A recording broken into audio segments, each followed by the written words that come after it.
Hello and welcome to Beyond Boundaries, a talk show that brings you the insightful and inspiring stories of leaders who are changing the landscape of education in India. I am your host, Abhishek Bhardwaj, and this show is brought to you by Silverzone Foundation and IP Study Hub.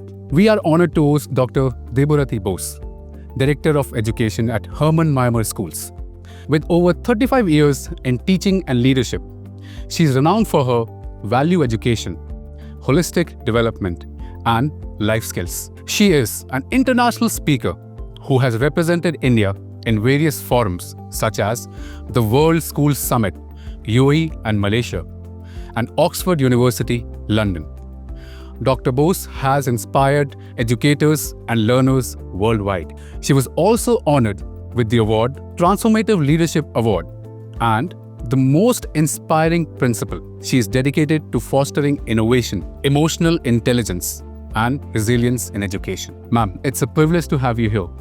Let's explore your journey, let's celebrate your achievements, and let's learn from you. Thank you. So, we're going to start with the good old days, where it all started. Like we were talking about creating magic in education, in teachers and learners and students and anyone who is trying to, make something out of nothing. What motivated you or what gave you the direction to become a teacher? I'm from Loreto Convent, Kolkata. So I've done my schooling there. There I saw the nuns teaching me. Then I got married from Kolkata and came to Delhi. It was a culture shock for me. I mean, there was a huge 35 years back when you come here.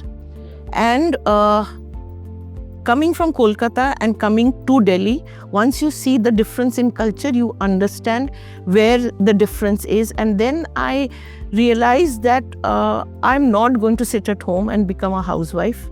I wanted to work. The one thing which my in-laws and my husband and my father allowed me was being a teacher.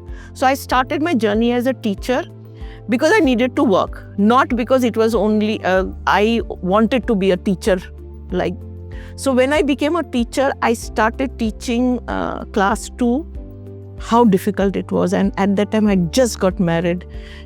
And this is 35 years back we're talking about. 35 years back you're talking about. I was teaching the class and one day the principal walks in. And I heard that the observations happen. So she walked in and after half an hour, and normally I heard that she used to only sit for 10 minutes or 15 minutes. And I was trying to give my best in that 10 or 15 minutes. And the whole period was going on. It was 30 minutes, 40 minutes. The bell rang and she didn't leave. So I was thinking, maybe I'm doing something absolutely wrong. So that's why she's not leaving. So, okay, the observation finished. And then I was called to the room and I felt that this is my last day as a teacher. And I think I was there only for 2 or 3 months. And she made me sit down and she said, Mrs. Bose, you are an extremely effective teacher. I want you to now start teaching class 6th. So I didn't realize. I asked her what? She said, I don't know, but I felt that you will be more effective in the senior wing. So that was my first validation that, okay, I can be a very good teacher because I didn't know what I did, what made her. So I started teaching in class 6. And after I started there, within a month, I got a call from one of the biggest and the oldest schools of Delhi. And then my journey of a teacher started. Like you said, what inspired me? After about a year or so, I used to get the naughtiest children in my class. I used to get the children from the children in the class who no other teachers wanted. And one day I went and asked the principal that, why am I being penalized? Why do I get these children? Because it becomes very difficult. He said he also doesn't know, but apparently the children only get settled in my class. So that started making me think that what is it that I do differently than the others, and what is it that I do that these children listen to me. Naughtiest children, doesn't want to study, is not, they are destructive children. But in my class, they are getting my copies. They are doing the work for 40 minutes when I'm as a subject teacher. They are listening to me. They don't have a tuition for my subject. I'm talking about class 6th. And I'm talking not about girls also. I'm talking about, it's a co-ed school. It was a co-ed school, girls and boys. Then I started reading the history of the children. And I realized that... history as in the students who history were in of the the classroom. students inside the classroom. That how do I help them to do better in that other subject? And then I realized that maybe they have attention deficit disorder, some have dyslexia, some have autism, borderline autism, some are slow learners. And in a classroom of 40, it's very difficult for a teacher to handle children because we do differential teaching. That's when I started studying about differential teaching, inclusion education, life skill and value education. And when after a year, the parents came and started asking me to be the class teacher for the second year consecutive, that's when I realized that I can touch children, I can inspire them, and I need to be a better teacher. For me, parent-teacher meetings were my teacher's going to scold that he's not doing homework, not coming to the class or whatever. But then it changed when you're telling your side of the story. Yes. Parents were coming, students were taking that, because I wouldn't take my parents to a PTM. Like there were so many times, I said, nahi ho raha, PTM nahi hai, nahi jana. क्योंकि mid yearly में report cards मिलता है, नहीं जाना है ना, तो नहीं है. So PTMs, I changed the face of the PTM. So then again, from a teacher, I took a decision to become a HM and a principal. So obviously the timing changed, a lot of responsibility changed. But why did I change? I wanted to change this thought process of a PTM. Today, in the schools that I have, I've been working, PTM has always been a celebration. I said no parent or no child is going to be scared of the PTM. Let it be a celebration. So you're having master chef here. So you have a father and the son cooking. And the mother is attending the PTM. Right, for maths and copy. So it's a role reversal kind of. Exactly. So I said, no, you will have a master chef here, or there's a book fair going on, or there is a creative thing. So the father is listening to the bashing of the teacher, but the mother and the child is doing painting. So this is what I want. That's the reason why I changed from being a teacher to a principal, because then a lot of things can be changed. Then PTM now becomes a celebration. So first time I got PTM not inside the classroom. Like you said, you don't want to go inside the classroom. I started PTM in Gores International. Even now in Hermann Gmeiner in Faridabad, they are outside in the garden. So you have the desks there. The sun is the sunshine and the blue sky, and let us have the PTM there. So you have a PTM there, and you have celebrations going on the right. It kind of takes away the pressure of that classroom atmosphere, and then you're now out in the nature. Absolutely. Then, like you said, you're scared of maths. Okay, you're scared of maths, but you have to be good in something, no? Yeah. So our PTMs start with what is the child good at, and the parent doesn't know about it. Okay. So do we know about it, but you don't know. What are you good at? You can be good at singing, you can be good at cooking, you can be good at kindness, you can be good at, so many other things that you can be good at. So when the parent is coming and say, ma'am, what do I do? My child is not good at maths. Doesn't matter. Let them, there's so many other subjects. Till 10th, make them study in maths, but after that you can do something else. But do you know your child makes beautiful sandwiches? Do you know your child makes very good? Ma'am, I didn't know. My child doesn't do it. I said, now allow him to explore that inside your house, and maybe that maths tuition day will become a different day. And don't allow the father to teach maths, because obviously he comes back from office, he's under pressure, and then he's teaching. So his threshold is also less. You understand? So these were the changes that made me go from being a teacher to a principal. But the thing that I keep telling my teachers also, today I have around 400 teachers in this whole Hermann Gmeiner education institution, that we are not teachers. We are role models. We are inspiration to them. We have to motivate them. And you yourself think, till class 6th, you are taught how to read and write. after class 6th, do you need to be taught? No, you need to be inspired. You need to be touched. You need to be, and then you will explore more. What is the Gen X, Alpha, whatever they are calling today? You think they don't know more than us? Imagine when I go to a class of class 12th or 11th today, they know more than me. Tablet or a smartphone in their hand now. So then why will they listen to my 40 minutes of talking? Yeah. They will listen to my 40 minutes of talking, not because they want to learn about the Himalayas, not because they want to see what happens, how I change that topic into today's current, environment, SDG goals, and then do it and inspire them, and then say, okay, she's talking sense. They don't want to learn Himalayas, they don't want to learn soil. That is there in their NCERT book. But you need to inspire by saying that you have to pass class 12 and then you can do whatever you want. So does that mean giving them a reality check of the world as well, or keeping the harsh realities of the world right now and then only providing them limited information so that at least they're not frightened or afraid to explore? Okay, so I think that's a very good question. Who teaches them to be afraid? Who teaches them to be frightened? We. A child is not frightened of anything. What if the child doesn't have self-confidence? Why? Have you ever gone through why? So if a child doesn't have self-confidence, number one, there's something wrong in the house. Everyone speaks. The child doesn't get time to speak. So you will see a child who doesn't have self-confidence. That is where the reading of a teacher comes. If the child is not confident, that means either the father or the mother is very powerful in the house and doesn't allow the child to speak, number one. Number two, maybe whenever he tries to speak, he's corrected. We don't allow the child to open the...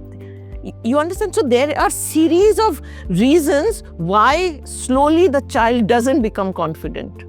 Otherwise, a child who can cry and get milk, God has given him confidence, right? But it is here that we make him not confident. Hermann, do you believe that through this conversation that we just had, do you see that paradigm shift coming? I'm talking about the Indian culture, Indian education system right now, not on the global level. That paradigm shift in terms of the culture, like celebrations we talked about, ordering food from outside, or how the child is treated at home, and the way of, even if it's, getting the nutrition from milk, something is better than nothing. So providing them milkshake, like you mentioned. How many years, just an estimate I'm trying to figure out, do you see that paradigm shift coming to the Indian culture, to the parents? Now the next generation who's coming, who's going to become the next parent. Do you see these values getting, or this information or awareness about, these strategies that you mentioned? Is someone out there talking about these things? Or is it something that, it's very personal and you have taken the torch for this particular, space? People are not talking about it. There is a paradigm shift. If you see NEP 2020, they are talking about activity-based teaching. Hands-on learning. Hands-on learning. Why? The problem which I feel is that we are talking about activity-based teaching. But no one anywhere is writing in NEP 2020 why activity-based teaching. Why has it evolved? Why is experiential learning important? Why is it evolving? Right? We are talking CBSE again, or all other schools are saying sports is important. But do they take training session to teach teachers and principals that why we are saying 4 periods in a week has to be a sports period? Why you need a sports period? Why you need art integration? So if you see NEP 2020, the book or the theory that they have come up is absolutely amazing. Absolutely. But the soul of it, that why has it come? Who talks about it? Can anyone, any principal talk about why art integration has come? Because we want creativity back. Our children have stopped drawing. Our children have stopped singing. We want a child to sing, dance, draw, because they are going into technology, right? They are going into this. But the reason behind it is lost. We have to do it, so we are doing it. Now, CBSE is saying sports.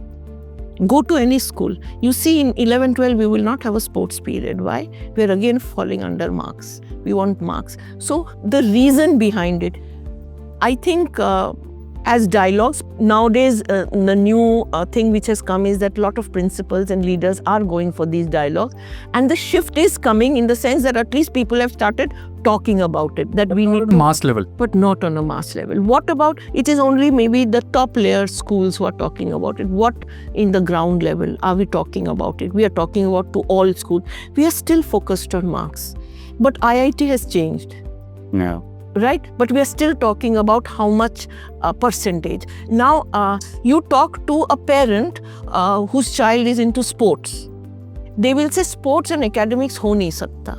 मैं कहती हूँ हो सकता है. So, ma'am, in terms of technology integration, or let's start how technology came into. So, studying from books to now smart boards, blackboards, and then smart boards, and now even like tablets are getting introduced into classrooms.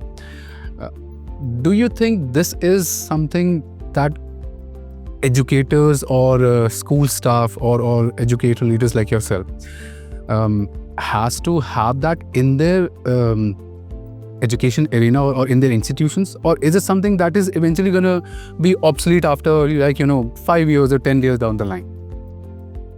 See, digital integration is very important, right?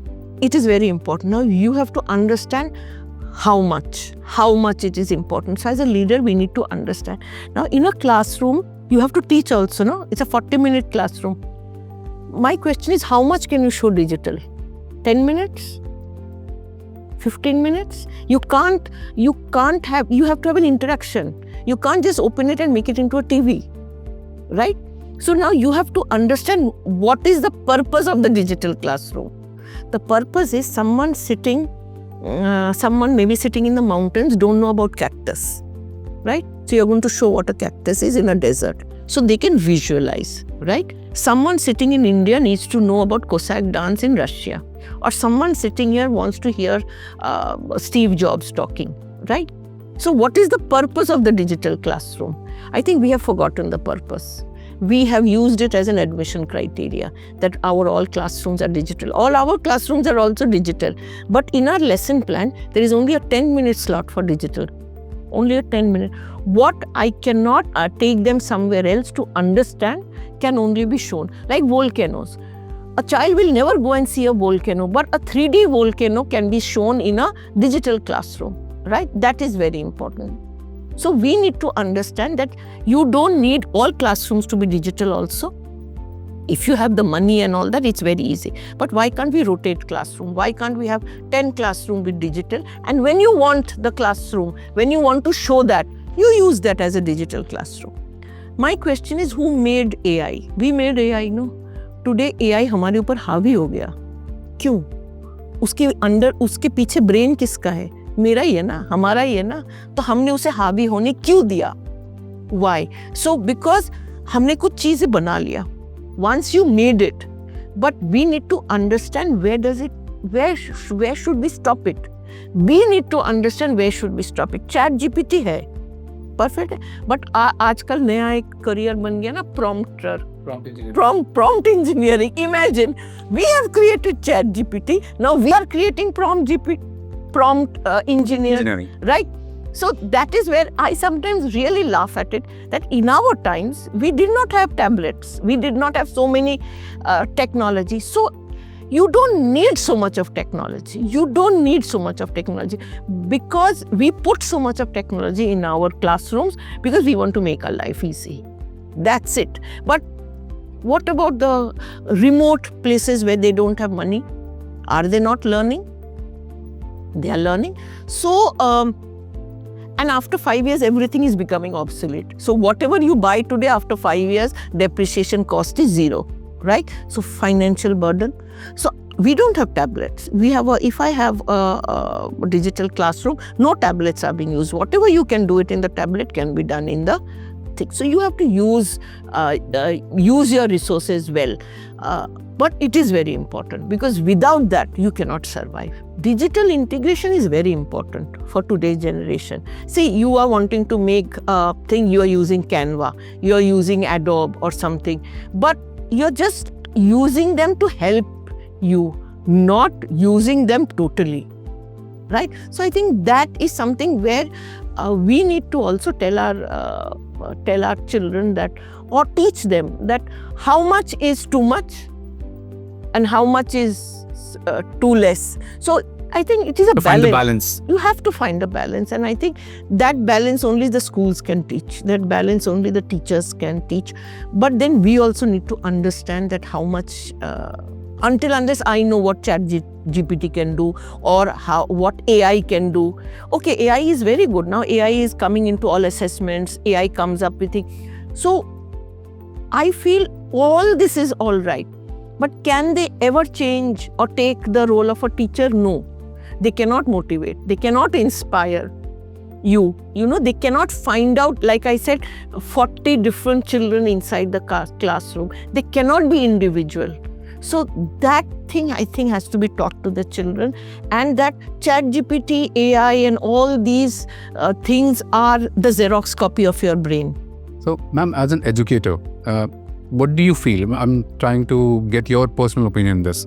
As an educator, what do you feel like today's publishers are lacking and what they are doing right? Because every time a publisher would come to you with their books, they'll say thousands of things. Textbooks, NEP enabled hai, isme digital art integration hai, activities hai, worksheets hai, digitally, 3D ये सब है. But then, what do you see कि ये सब मेरे लिए relevant है? Is it something, the difference that we are talking about, the magic that we are trying to, create? Do you see that it starts with the publisher or the content that you're getting at your table and then you're forwarding it to the students and parents? Or they're lacking, they're still, business minded and everything is just coming from, just mujhe bechna hai. Okay, so there are many publishers, right? But NCERT also has books. I love NCERT, by the way. I love NCERT. So that is what is lacking in publishers. Okay. But what is lacking in NCERT? That also NCERT. Honestly, I'm speaking about it, but NCERT is very difficult to teach from class 1 to 5. They have, again, like I said, NCERT has kept everything on a teacher. Put everything. So if you're a good evolved teacher, the NCERT book is the best, right? But if you're not and you're not trained well, the NCERT book makes you absolutely incapable of teaching. That is where the publishers have come. Publishers give you a lot of content. Publishers give you questions. Publishers give you HOTS questions, high order thinking skill, lesson plans, curriculum, training. This is where the difference is. Publishers have come up with a lot. And which publisher works and which doesn't, I'll tell you. A publisher today works who gives a lot of teacher training. Because remember, you can have a book in every table, right? But what about the teacher? What about the teacher who's teaching your book? So any publisher who comes to me, the first thing I say is, how many training are you doing it online and offline? Right? If you don't train my teachers, your book may be very good, but book will not be used by the teachers. Because they don't know how to. They won't know how to use it. Now, publishers are coming with SDG goals, right? They're coming with competencies. Competency-based learning and then NEP tags and all that. Now there's new thing which has come with a QR code. You use it and all this is very good. Who will teach the teachers to use it? Because in their B.Ed classes, this was not being taught, right? So 1 to 5, I will still go in for private. Private publishers. Private publishers. 6 onwards, NCERT is very good because they give you a lot of knowledge and all that. But we do always have a supplement book because NCERT has come up with a lot of not NCERT, the examinations, CBSE has come up with a lot of solution, situation based question, HOTS questions which make you think.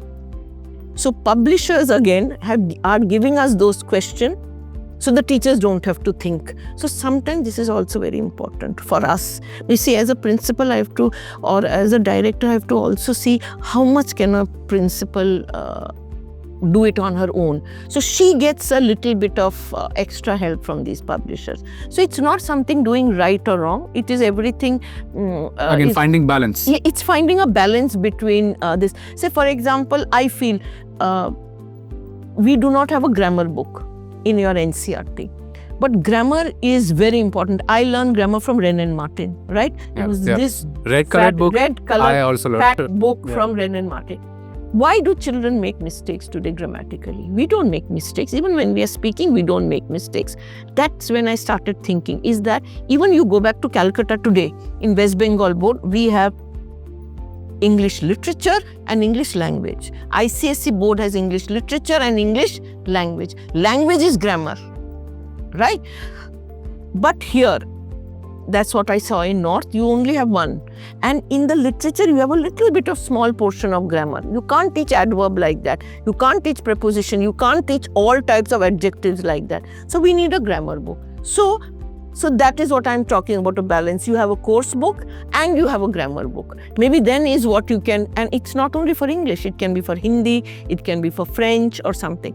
So these things, again, if you, maybe I have an NCERT social studies book, I need a workbook. Why? It is difficult for teachers to make worksheets. So when you have a workbook which makes the child think, so those workbooks are doing very well nowadays. So you have see, most of the schools are using NCERT in class 6th onwards, right? And 6th to 10th. Or now we want the publishers to come up with workbooks based on the NCERT so that they have the NCERT book but start thinking. Say, for example, I'll give you balanced diet. So in the NCERT book is balanced diet. They teach you about balanced diet. They give you the definition. They give you this, but they don't allow you to think, right? So I came up with, I saw one of the workbooks where they say, Rajma chawal has been given to you for dinner, right? Is it a balanced diet? So आपने क्या किया? वो आपने बच्चे को मजबूर करा सोचने के लिए कि सोचो कि चावल आपने सीख लिया ना NCERT बुक में what is balanced diet और आपने ये भी सीख लिया है कि what. So my question is, we publishers need now this, that again situational, and what is there right in front? Every child has rajma chawal. So you're not talking about Chinese, you're not talking about Korean food, you're talking about normal food that is there on the table. The environment that they see every day, yes, learning from that. Then you talk about, okay, if that is carbohydrate and this is protein, then what is mineral? So the child is thinking, no? Why is it to crack NET, JEE or all these? Why is it for CLAT or for any exam? Why is it children have to go for tuition? Right? Why are these teaching methodologies not being taught them till 12th standard? Yes. Why after that? Why is it एक parent को तो tuition fee भी देना है? Even I had myself gone for classes. So tell me why. So this is a question I'm asking everyone. That why is it that my child has to go for a tuition just to learn logical reasoning questions? Why? So why can't logical reasoning be a part of my maths? Why can't it be a part of any subject?